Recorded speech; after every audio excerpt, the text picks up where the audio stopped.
All right. I love to see that, Bar. We just went from 13 to 19 people in the last few seconds. So we'll start to, the group will start to form.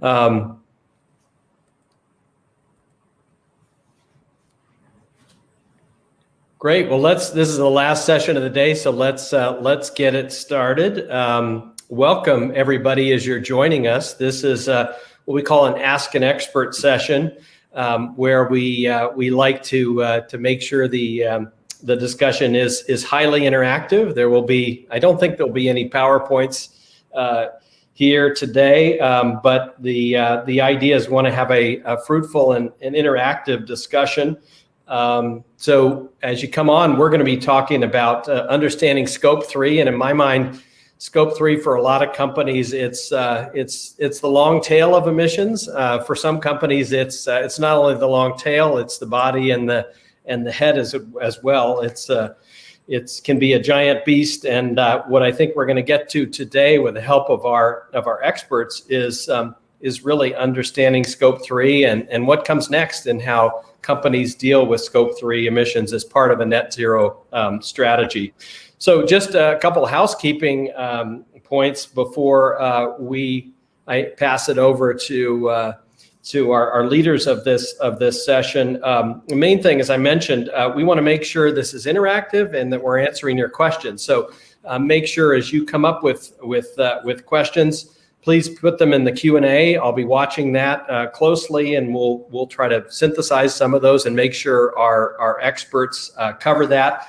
And also, we encourage any of you who want to be bold, come on and take a seat and turn on your video and join us. We have, as you'll see up on the top right, we have 4 of us on video now, but there's up to, at any given moment, up to 9 slots for video. So you can come on for the duration, or you can come on and ask your question and then pop off. But again, we want to make sure this is really interactive. So let's get started. But first of all, to introduce our panelists, we have 2 gentlemen and experts from ENGIE Impact. First, Brian Carey. Brian is Managing Director at ENGIE Impact and leads their tech sector practice. Brian, you have over 20 years of consulting experience driving operational transformations, particularly at large tech companies, accelerating the deployment of clean energy solutions and helping companies decarbonize their operations. Brian is joined by Jeremy Handler.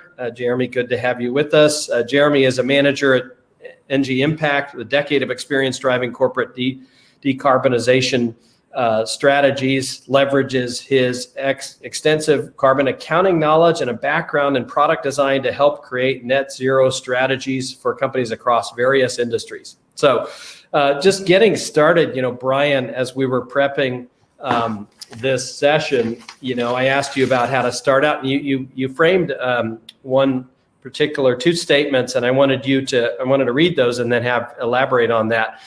You said many companies have started to better understand Scope 3 and the big challenges ahead to decarbonize their emissions. We'd like to focus this discussion on strategies leading companies are taking to tackle their Scope 3 emissions. Could you start us out elaborating a little bit on that, and also, if it would be helpful, I think it's always great to talk about definitionally what is Scope 3 and how you deal with it. So take it away, Brian. Sure. Thanks, Pete. So I guess for context, I think a lot of folks on this call, at least some of them, are based in the tech sector. There's a number of I guess the tech sector is kind of leading the charge in terms of aggressive, well, in other sectors, but in terms of aggressive decarbonization goals, be it net zero, science-based targets, and Scope 3, really companies' indirect emissions, both on the customer side as well as the upstream supplier side, are a big part of that achieving net zero or our science-based targets. So if you look at the tech sector, and specifically Category 1, purchased goods and services, as well as Category 3, use of sold products, tend to be a large portion of tech sector companies' footprints, especially those players in the tech hardware value chain. Could be anywhere from 80 to 90% of a company's footprint. So what we thought we'd do is we'd be interested in discussing those categories if folks have questions, just because it tends to be top of mind for folks in the tech sector. But we're open to opening a dialogue around any of the other 15 Scope 3 categories. So how about I pause there and open the session to the attendees for some Q&A. Yeah. One quick point: we've got a few of our clients on hand, so we may ask them to chime in with a little color commentary as needed if we think it might be appropriate to have a real life example to explain some of the concepts that we're talking through. Yeah, that would be great. And again, open invitation, feed your questions into the Q&A channel. And also for those of you who are bold enough, please join us on video. And I know we've got Edmund Chan has joined us, which is on video, which will be great, or at least on audio. Brian, the first question here is from Jay Armstrong from Watson Gloves. Can industry claim Scope 3 emissions for PPE, manufactured sustainability, and procured for use by workforce, i.e. Specific question about landfill biodegradable gloves? Says seems like an easy, albeit small, one to claim, but maybe just address what can be offered within the scope of Scope 3. I think I understood the question. I think it's related to product end of life and disposal. Is that how you're interpreting it? Jeremy, is that how you're interpreting that? I think also the purchase of that product. So we did that for Netflix, included the PPE in their Scope 3 upstream purchase goods and services given the past year. But the end of life, that's interesting in terms of landfill biodegradable gloves. So maybe the reduction because of the biodegradable portion to be accounted for. And that would require an LCA to fully understand what that is in terms of the reduction.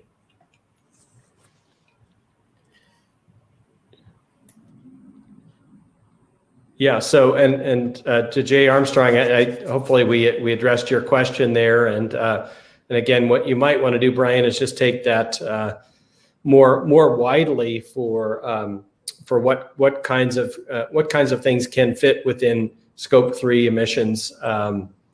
It might be good to widen that question again for both tech and sounds like we have in the room lots of non-tech folks. Also, Cindy Thompson has joined us on camera. Cindy, good to have you at the event. Hi, thanks for letting me on. My question might be very high level, but where do you see your clients struggling the most as they tackle understanding their Scope 3 emissions? What are the biggest pain points and challenges? I can give my quick perspective, and then I'll let Jeremy chime in. I think if you look at, we talked about sort of the two bigger categories that tend to focus on purchase goods and services, which tends to have an easy, maybe not as accurate way of calculating just based on spend and emission factors, right? I think where it gets more complicated is in the use of sold products or product use side. Trying to better understand the kinds of products that are being used, particularly if it's like a digital product, could be challenging. Not knowing exactly where your product's going to end up, how it's going to be used, et cetera. So I see a lot more challenges there. Jeremy, you want to add a little bit more flavor on in terms of Scope 3 calculations where you see clients struggling?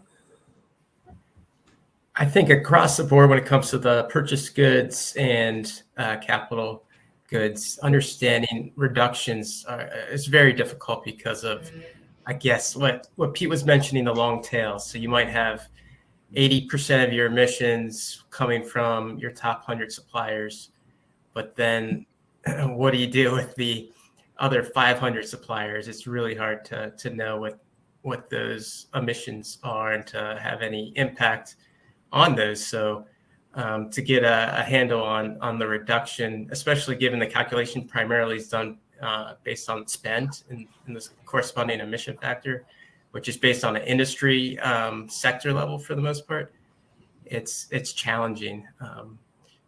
So I would totally agree with what Brian was saying. Yeah. Cool. Thanks a lot. Nice to meet you all. And Brian, we have a question from a long-time GreenBiz event attendee, good friend of ours, Jim Davis. Jim Davis, come on camera if you want. But Jim asks, what is best practice for companies to verify or report long-term carbon offset removal claims from suppliers? Jeremy, you've done a bit more work in the removals market. You want to try to tackle that?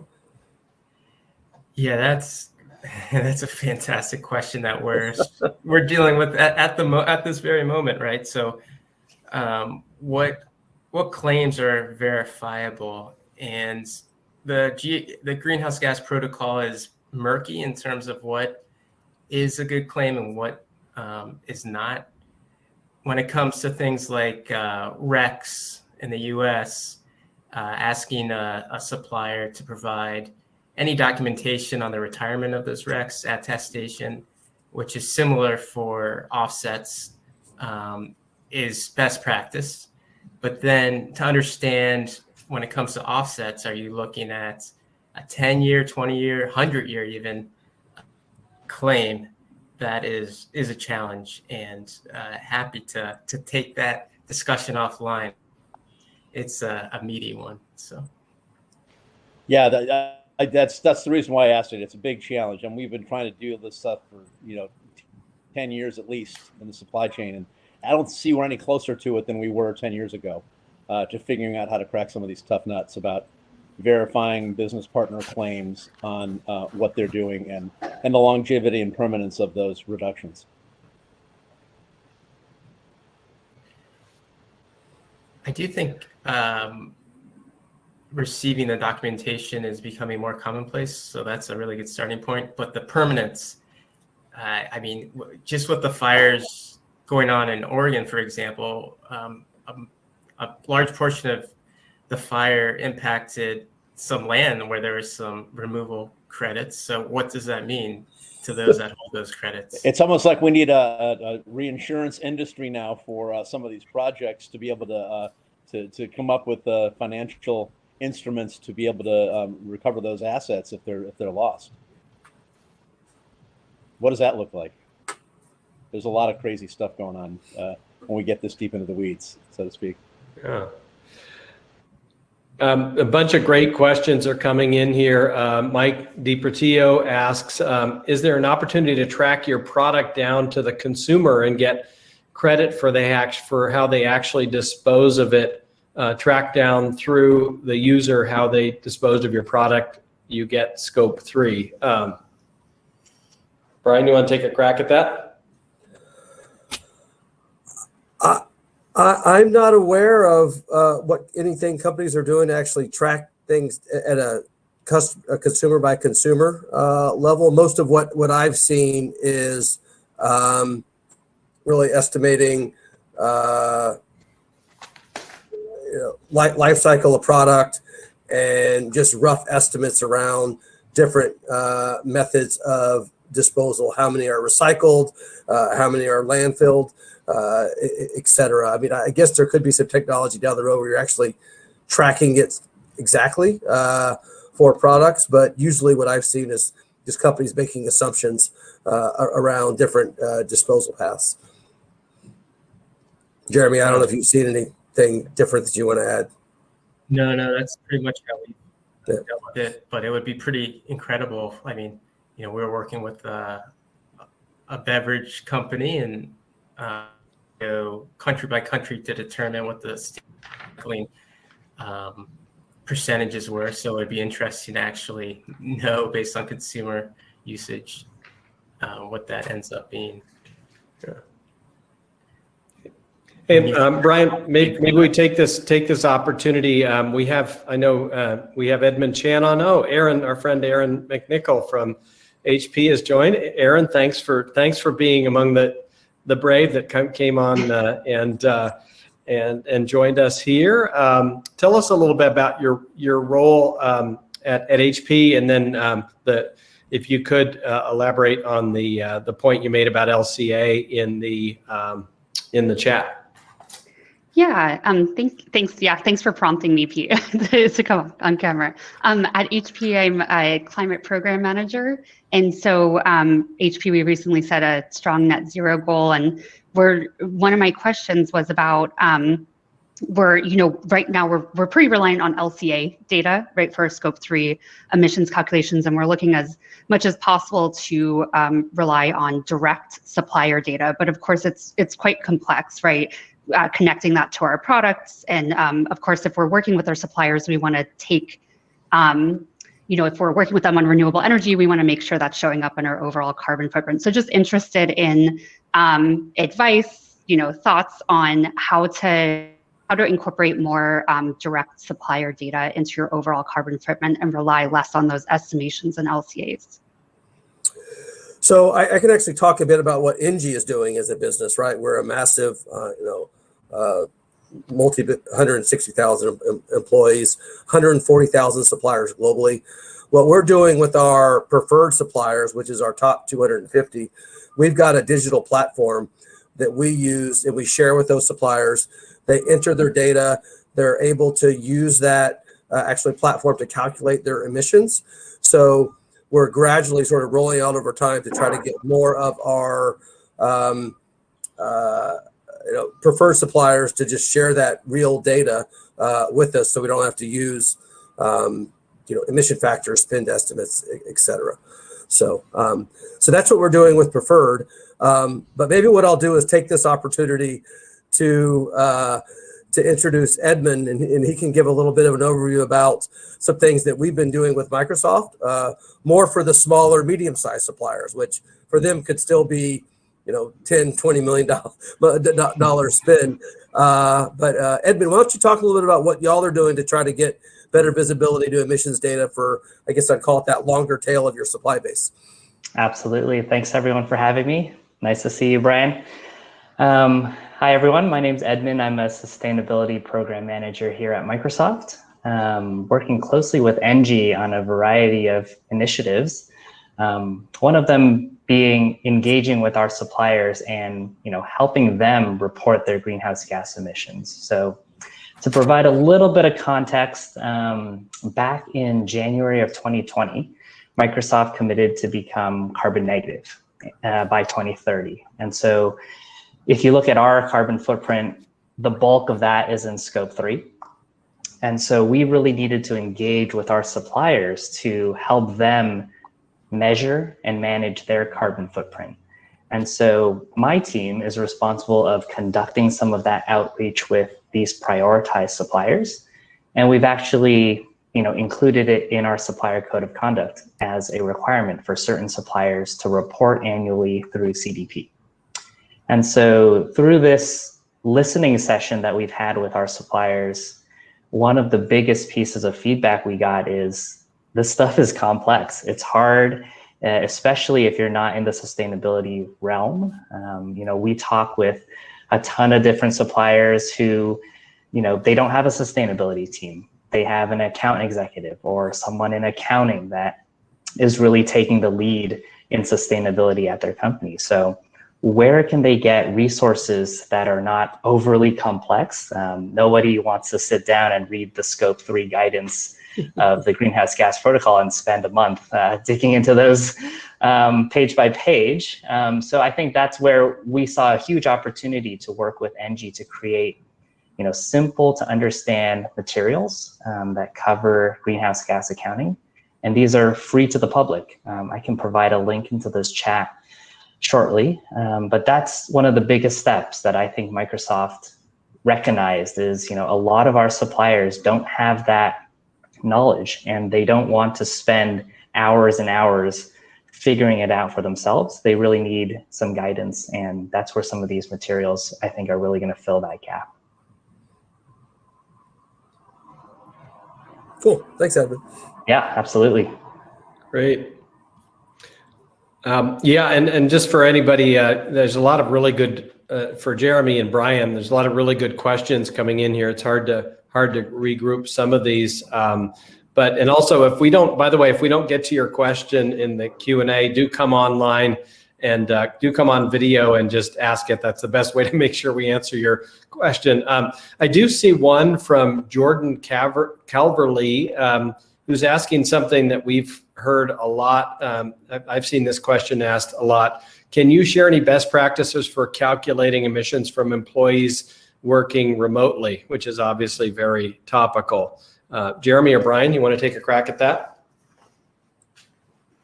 Jeremy, go ahead. You want to take that one? Yeah, I'll take that. And we've done that. Obviously, pretty much anybody calculating their scope 3 this year needs to incorporate that. And it falls under the commuting category of scope 3. And in doing so, depending on your employee base, where they are, and what the typical, let's say, load profiles of those regions and the grid profiles, you could calculate the emissions from let's say, the workspace of that employee. And some intricacies that need to be accounted for include, what type of equipment are they using? Do they have 3 monitors? Some of our clients really provide the best of the best in terms of equipment. So all those things need to be accounted for, as well as one unique item which came up is, if they're provided meals at their office, how does that translate into working from home, and how do you incorporate, natural gas use from cooking lunch potentially? So all these things need to be accounted for, essentially like doing a greenhouse gas footprint for yourself in your house. So I don't know if there are any specifics. Oh, yeah, Diego Gross, thank you for joining us. Did you have a question for our experts? Yes. Hi, thank you very much, guys. My question is, what are best practices, or what are companies doing regarding understanding what happens with the products after they are sold? Whether they're being used, whether they're being recycled, whether it's being dumped. Is there any best practice or anything happening, understanding the downstream side of the scope 3?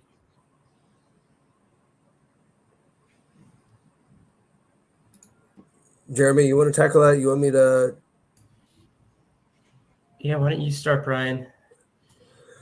I think it depends on the kind of the product, right? If it's more of I guess let's call it a B2B product, there's probably a bit more clarity on how products are being used, and there's a lot better connection to the customer and understanding what the customer and what their uses are. And there's a lot of those, I guess, requirements that are built into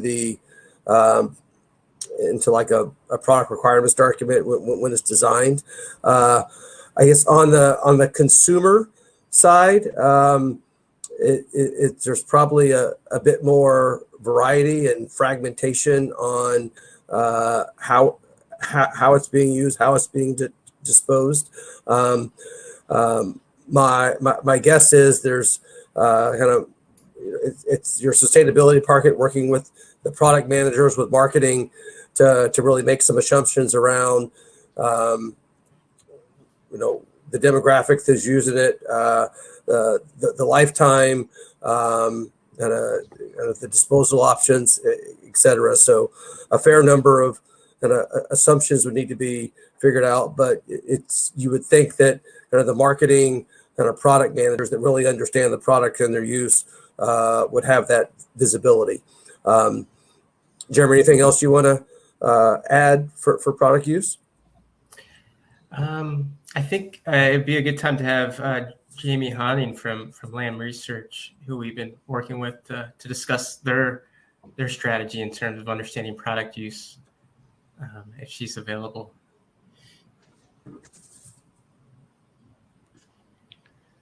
I don't know if she's out there.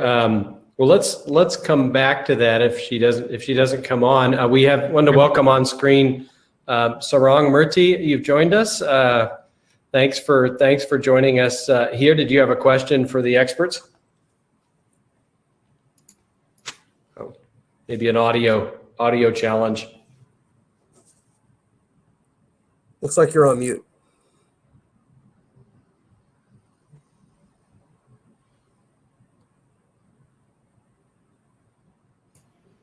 All right, maybe he's working through his. Yeah. If I could ask one more question, could I? Sure. Would geolocation information be useful in making the Scope 3 data more actionable? So today, when we look at all the stats and all the emission factors, we look at the volumes and the emission factors, but that's really not actionable. It's hard to create a solution out of that.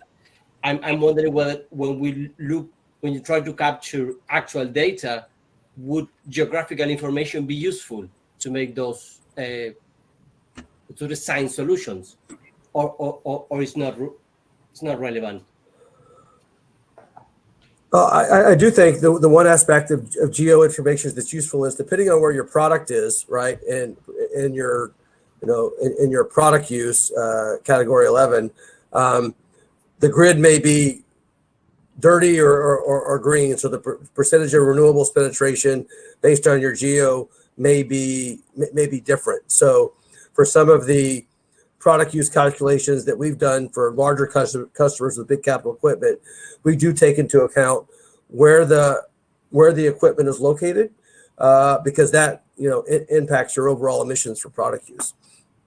Okay, thank you very much. Yeah. Oh, great.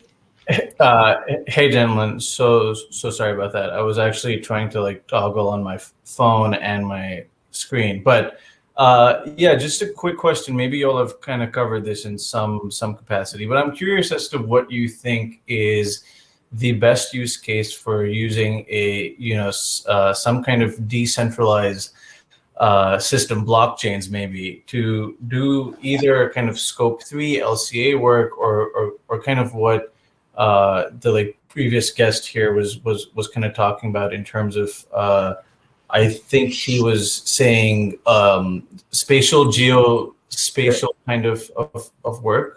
So do you think there is a case there?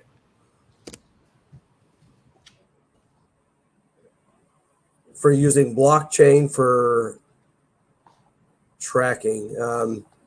Interesting question. Jeremy, I don't know if you have a perspective on where that might apply in terms of getting more real-time data. Yeah, if you're, like you mentioned before, if you're trying to figure out what grid the product is being used on, yeah, that would definitely help determine the emissions at a granular level and the upstream portion as well. So it's gonna be really interesting to see how this all evolves over the next 10 years. Yeah. I mean, we are kind of also keen to see how certain technologies kind of come about in the carbon offset space. So yeah. I mean, I could see blockchain being used to track more precisely where raw materials come from, which could impact how you do your calculations if you wanted to be more specific, right. Around emission factors, right? Yeah, as it relates, trying to think interesting about Scope 3, right? You could obviously use it a lot if you're monitoring your Scope 2, right? Mm-hmm. But in general, it would just could potentially improve ability to track, improve transparency. But that's probably a longer discussion where we could do a lot of whiteboarding at some point to explore all the options. Yeah, it turns out that a participant has actually been currently they like use this technology for their projects. But anyway, thank you all so much. And Thank you. Yep. Yeah, and just a time check here. We've got about 15 more minutes till the end, and we may not get to all the questions. It's a lot of great questions in the Q&A. We're just going to try to get to some of those. But if you urgently have a question that you want to ask, please come on video and ask it, so we make sure to get to it. I saw here Anna Sampson just asked, a company's Scope 3 emissions are infinite. How do you all determine the cutoff point?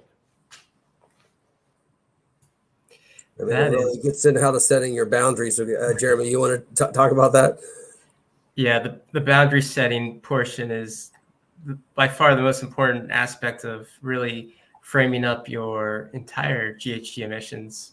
So you have to determine what is material to do that.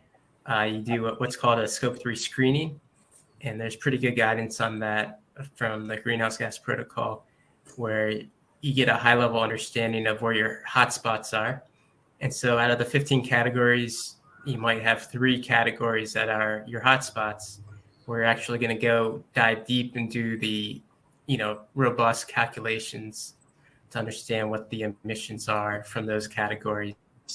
And I understand the concept of infinite because everything's interconnected. So when you're talking transporting a product, it's driving on a road that had some emissions to put on the road, but there are definitely different boundaries depending on the category of use. So purchase goods and services, capital goods, and other emissions for use, those are, you're including cradle to gate emissions. So that's from the extraction of the material to the factory doors, or the others that you're looking at your supplier Scope 1 and 2, or customer Scope 1 and 2. So there is different boundaries depending on the category.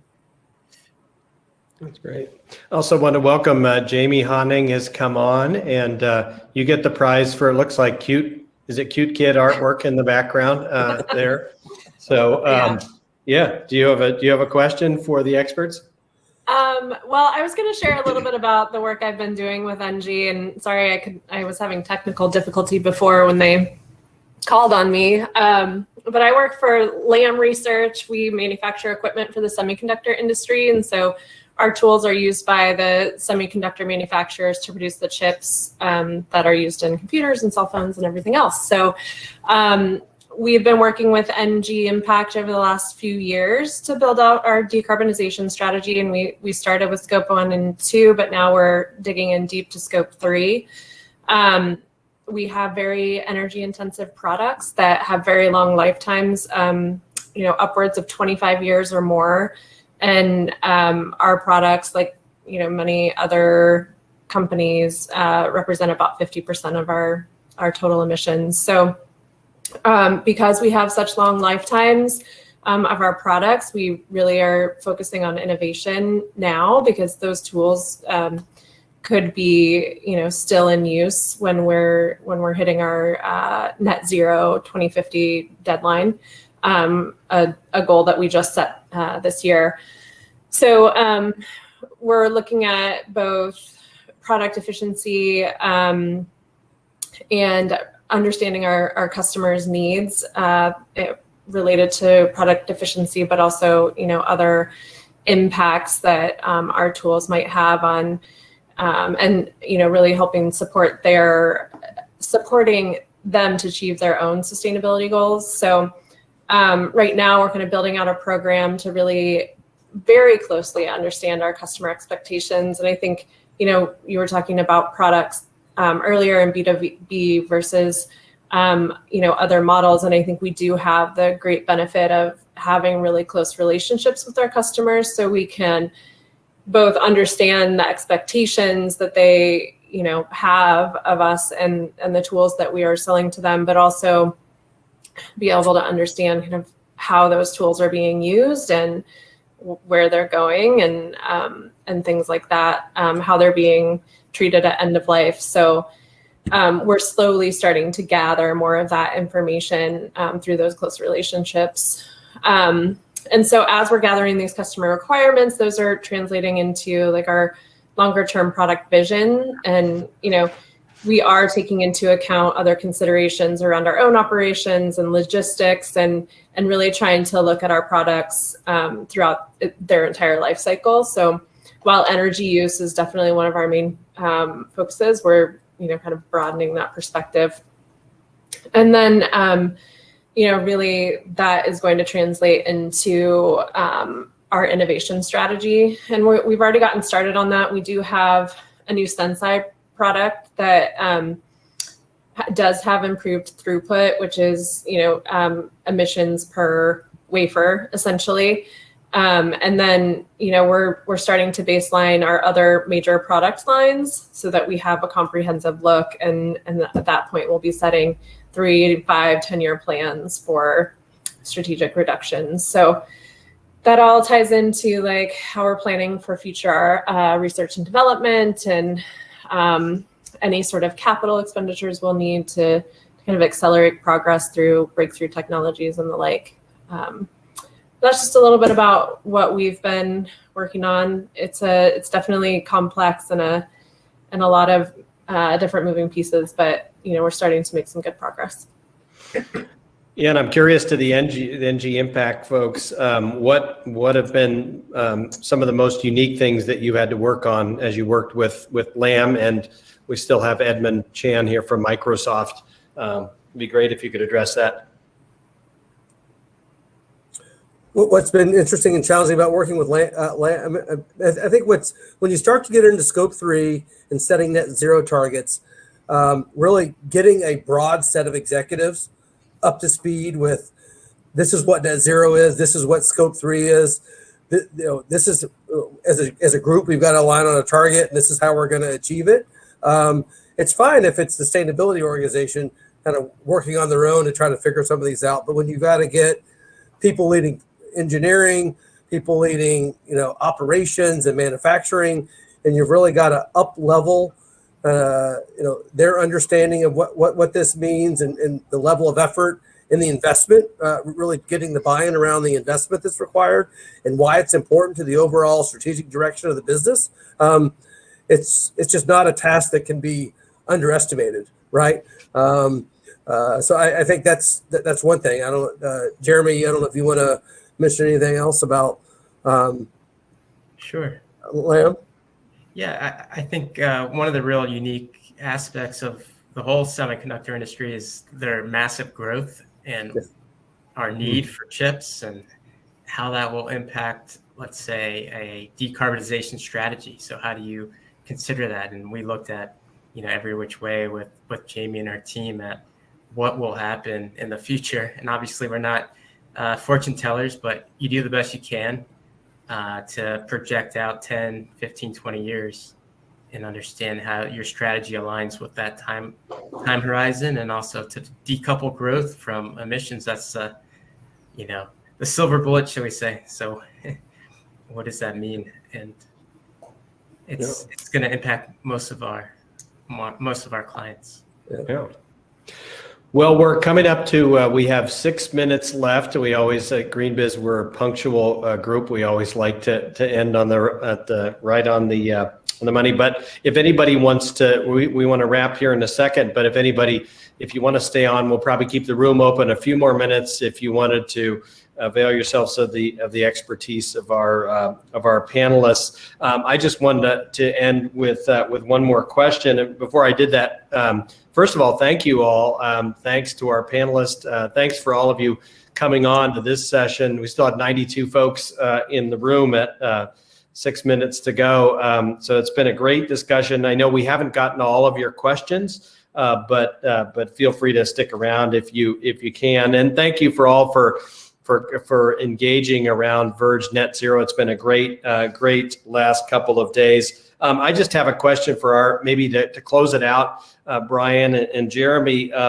With all that's going on and increased pressure and sophistication, what do you think will change the most over the next couple years in terms of how companies manage their Scope 3 emissions, and what do they need to do as the market gets more sophisticated and demands more precision in this area? I mean, one quick thought is a lot of those Scope 3 calculations to date have been, built on, assumptions and estimates and emission factors. And I think if you look at the plethora of different digital solutions that are on the horizon that are going to allow people to not only connect across their global footprint, but also across their value chain, I think you'll start to see more and more,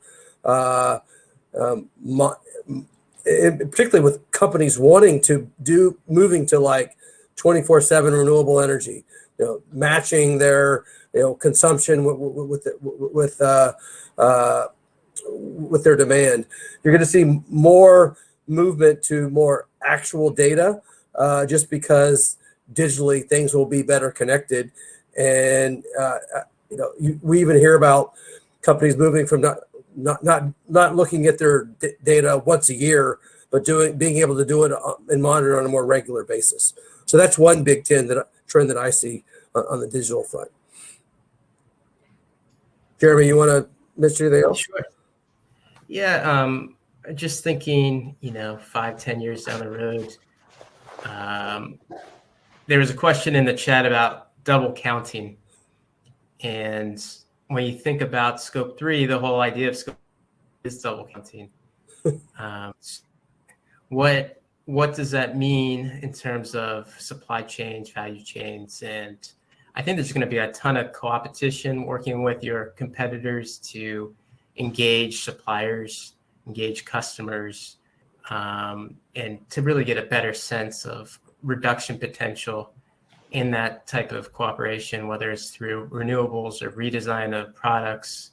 There's an earlier session with Allbirds and their impact on the whole shoe industry with, unique foam. So it's like, what is out there and how is it going to trickle through the entire value chain it's going to be really exciting, and it's going to be a challenge. And who knows where blockchain will take us is another one in terms of tracking and understanding. So I think it's exciting times, and we're really just at the beginning, but we better figure it out fast because we only got a short amount of time to get it complete. We've got to do what we can this decade, right? Yeah, exactly. That's right. And speaking of get it done on time, way to bring us in right at 2:58. Again, we're going to keep the room open if folks want to stick around or come on camera, and if we didn't get to your questions, feel free to chime them in. But I want to make sure everybody gets a chance here. We're going to officially end the session. But Brian, Carey, and Jeremy Handler, thank you from Energy Impact. Thank you so much for joining us today on Ask an Expert. Great. Thanks, Pete. Appreciate it. Right. Thanks a lot, everyone. Thank you. Thank you. Wow. Still had 80 people in the room as of 2:59. Pretty good session. Yeah, there's a lot to unpack, huh? Either that or we just didn't get to all the questions. Great. And thank you, Natalie, for behind the scenes quarterbacking. I know I forgot to remind people to take the survey, but can't remember it all. Hi, John. I don't know, is Joe Borza still on? He asked the questions around quantifying Scope 3 emissions from cloud service providers. AWS, Azure, most of those providers actually have a calculator that they can provide to help estimate the footprint based on your usage. So it was just one question that I saw that I thought I'd answer real quick. Hey, John, how's it going? You got a question for us? Oh, I can't hear you. On the cloud computing, Etsy has a really good blog post on their detailed calculation of the Google Cloud. So that's another call out. Great. Well, thank you. Yeah, can you hear me now? Sorry, I've had trouble with my AirPods today. I'm John Galloway. I'm at Google on the global sustainability team. So thanks for the Google Cloud call out. Just probably unintentional. This is a great conversation, and you got a lot of really fantastic questions. And I think everyone is kind of struggling with Scope 3, which used to be sort of the nice to have, the transparency factor. And now, not only is everybody engaging their tier 1 and tier 2 suppliers, but looking at ways to include that in their targets and offset inset, this set, that set, and it looks like a very Dr. Seussian landscape. And so I'm not thinking so much about offsets and removals, because that's been a great portion of the conversation in the in the whole net zero conference, and particularly today in the removals session. But I'm thinking more about the kind of the direct reductions that companies are doing, anyone's doing in Scope 3, but the corporates in particular, where you look at things like SAF, sustainable aviation fuel, for travel or other means, and like who owns? I'm thinking. I read long ago, 2 decades ago, in fact, this year, Peter Barnes, who owns the sky? And my question is still, who owns the carbon attribute? And with something like SAF and other instruments, where I think there's just maybe less and less transparency instead of more and more transparency about who's making what claim. Thinking of SAF users, Rohini Sengupta at United today, referred several times to that, one person's Scope 3 is another person's Scope 1. And so that's fine when you're claiming across scopes, but if it's not even transparent to the end use buyers what you're actually getting and whether or not you own the actual carbon attribute, and if you've led to an actual reduction, that's a problem. That's going to lead to stifling investment in the industry. And I'm wondering if you can speak to that, because not only is that understanding Scope 3, but that's very much the title, what comes next. And I think that groups like SABA and COSAFA and there's just a lot of different initiatives that are focused on these kinds of questions. And and I'm very familiar with the work that ENGIE Impact is doing in this space as well. So I'm just sort of throwing that into the soup and seeing if you have some thoughts that you can share, because it's live for a lot of the companies that are making investments, thinking about making investments, and with everybody's race to a claim. It's sad. Honestly, I find it sad that that's where we've landed, is like, I need to be able to make that claim for my investment versus sort of, doing right and doing good. So if you can comment on that, I think that would help shed some light. Thanks. Yeah, and just while you do that, just a time check, 5 more minutes, and my staff is going to shut the room down. So make it a good, pithy answer, Brian. My quick take is we need more of these consortium type groups where people are going to come together and get aligned on what the standards need to be for transparency, to help drive maturity in the market. I don't know if that answers your question or not, but these kinds of I think companies that are buying need to also spend the time to qualify and make sure that what they're buying is meets the needs of their overall program. And if they need to come together with other buyers to help ensure that transparency and quality is there, those are some of the things that probably need to happen. So. Great. All right. Well, I'm going to sign off here. Feel free to keep going, but we maybe cut off in the next couple minutes. But great dialogue. We'll have to do a 90-minute session next time. Okay. All right. Thanks, folks. Thank you. All right. Bye. Garrett.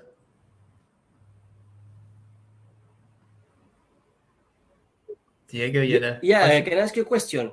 I come from the agile world. I help companies implement large-scale system change to address business agility, and we always talk about systemic change. And when everything I hear about carbon emissions is about what can my company do to reduce emissions, but nobody's talking about what the whole ecosystem can do to reduce emissions, because it's actually a business ecosystem problem. It's me, my suppliers, my customers, the governments, NGOs, everybody is accountable to producing this good. Sorry, I was drinking a glass of wine in the meantime. Here is 11 p.m. So it's a systems problem. So the solution should be thought as a system solution. And nobody's talking about that. Everybody's talking about what can I do and what shall I do. Are you seeing anybody talking about scaling up the level of abstraction and trying to look at solutions from a systemic view, saying, hey, we all belong to this ecosystem. What can we do to reduce all our emissions on producing this type of good?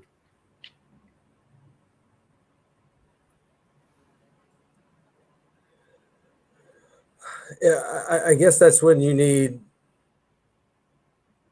sectors and value chains to come together, whether it's through, like in the tech sector, there's Responsible Business Alliance to help to have those collaborative discussions, right? And not try to solve the problem on their own. If you could all agree on, a mandate and get aligned, then it seems like you can get people to move together in the same path, and there won't be conflicting